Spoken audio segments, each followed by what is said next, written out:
¿qué tal? Soy el doctor Oscar Regalado y como ya saben ustedes practico medicina estética y antienvejecimiento. En esta ocasión quiero hablar de un tema que considero que es relevante y es en cuanto a la función y tipos de músculo frontal que podemos encontrar en nuestra práctica diaria. Esto relacionado con la inyección de la toxina botulínica. Es importante diferenciar que hay varios tipos de, digamos, configuración o cómo se presenta el músculo frontal o músculo frontalis. Por lo cual no podemos simplemente guiarnos como nos enseñaron al inicio, sobre todo cuando estamos aprendiendo que, bueno, se describen ciertos puntos en donde debe inyectarse y normalmente seguimos ese patrón, pero no podemos decir que esto es como una receta de cocina. Siempre hay variaciones anatómicas. Inclusive hay una clasificación que habla de un músculo que abarca totalmente la frente, una parte que solo es en la línea media, otro lateral, pero no siempre se cumplen estas condiciones, o dentro de esos mismos músculos, aunque sean toda la frente, hay diferentes tipos, ¿no?, que debemos considerar. Es importante siempre revisar la dinámica de los músculos, hacer que nuestro paciente mueva los músculos en donde vayamos a inyectar para poder detectar en qué zona es la más adecuada para inyectar y en qué cantidad, porque no siempre se van a necesitar las mismas unidades. Si bien tenemos un rango de unidades, un rango de producto o cantidad de producto que podemos utilizar por área, está establecido más o menos un promedio. Siempre esas variaciones nos van a hacer tomar una decisión muy personalizada. Por eso siempre he dicho que la medicina estética es, además de ciencia, es parte de arte, porque ese ya es el toque que tú vas a dar al final para dar un buen resultado a tu paciente al final.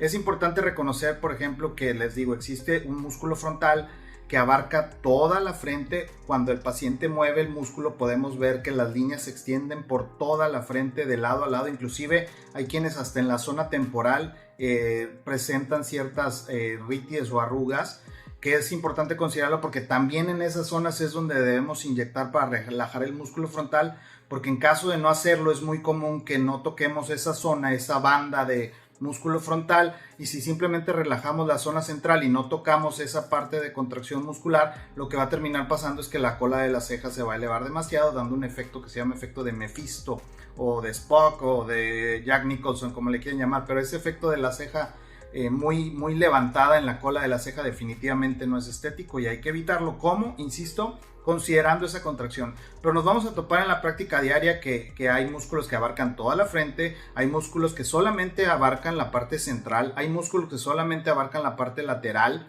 hay también músculos que se forman como en una configuración como en alas de gaviota.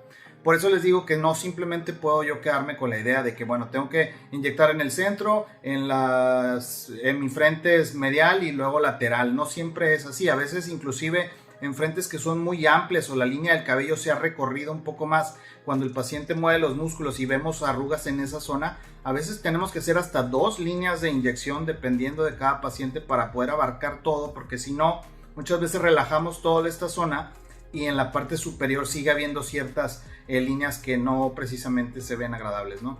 Es importante poco a poco ir agarrando esta experiencia de cómo hacer el tratamiento para que inclusive en dado caso sea necesario hacer un retoque o en poner en ciertos puntos que nos faltaron, saber identificar en dónde. Digo, es normal que pueda pasarnos, no siempre somos 100% efectivos, pero sí es importante considerarlo. Durante el video lo que quiero irles mostrando es que hay diferentes patrones y que hay que considerar que inclusive, bueno, recordemos, o más bien quitémonos la idea de que el frontal simplemente se contrae de caudal acefálico, ¿no? No, el músculo frontal ya se detectó que converge en el centro, es decir, la parte que está por arriba de la gálea poneurótica, en lo que es la zona del cráneo, tiende a dirigirse la contracción de cefálico a caudal, y la parte que está por arriba del reborde orbitario tiende a irse de caudal a cefálico. Entonces convergen en el centro, dando una línea en donde convergen ambas direcciones del músculo, que se llama línea C o línea de convergencia o C-line, en donde tenemos que considerar no inyectar por debajo de esta línea, porque eso pudiera hacer que las cejas se caigan, porque recordemos que el músculo frontal es uno de los músculos o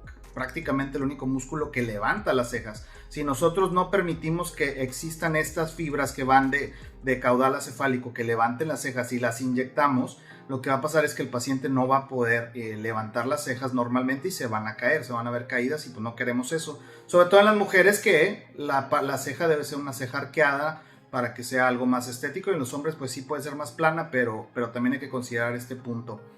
Es importante reconocer cuántas unidades voy a poner por un punto, cuántos puntos voy a poner, para que, insisto, salgamos de esa idea que todos tienen que ser iguales. Los pacientes se deben de individualizar, y conforme vaya pasando el video pasaré diferentes patrones musculares para que veamos que hay diferencias en la contracción. Existen ciertos estándares, inclusive hay una técnica que refiere ciertos puntos de aplicación con ciertas líneas que marcamos a lápiz, con un plumón o algo, hacemos un trazado y en esos puntos debemos inyectar, pero insisto, no siempre va a ser así. En mi caso, por ejemplo, yo tengo un músculo muy irregular. Si pueden ver, inclusive puede pasar el tema de que un lado sea más fuerte que el otro, y ahí que hay que considerar si ponemos más toxina de un lado que del otro, dependiendo de la marca y la cantidad de producto que vamos a usar.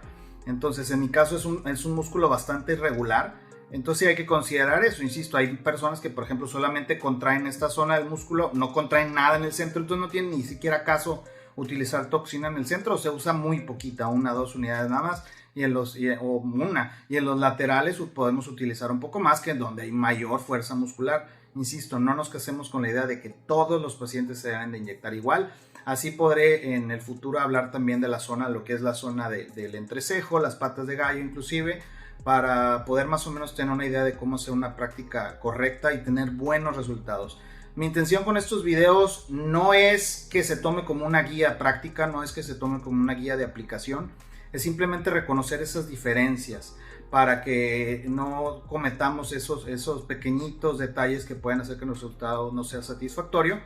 Definitivamente es recomendado que este tipo de productos, al menos en mi país, al menos en México, sean solamente aplicados por médicos capacitados.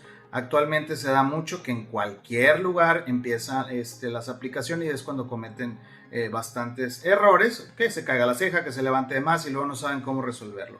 Siempre he dicho que no es tan difícil aprender cómo inyectar, el problema es resolver complicaciones cuando las tienes.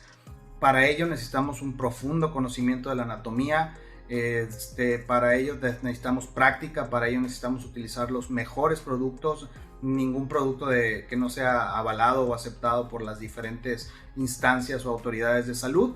Y por ello seguiré haciendo este tipo de videos. Reitero, no es para decirles esto se hace así, así. De hecho, muchas veces me preguntan ¿cuánto le pongo? ¿En dónde le pongo? Simplemente les confieso, ese tipo de preguntas no suelo contestarlas, porque estaría dando pie a que nos confiemos que simplemente viendo un video de YouTube o de Instagram podemos aplicar la toxina, cuando no es así. Necesitamos un entrenamiento adecuado. Siempre pregunten a sus médicos, para empezar, si son médicos, que muestren sus credenciales, su experiencia, su capacitación.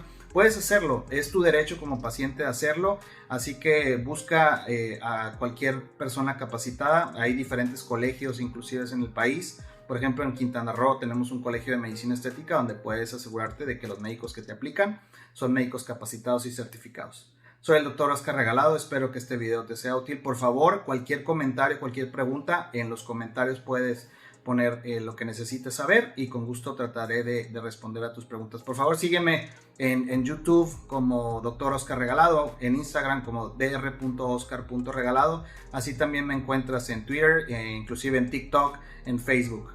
Será un gusto atenderte. Gracias. Muy buen día.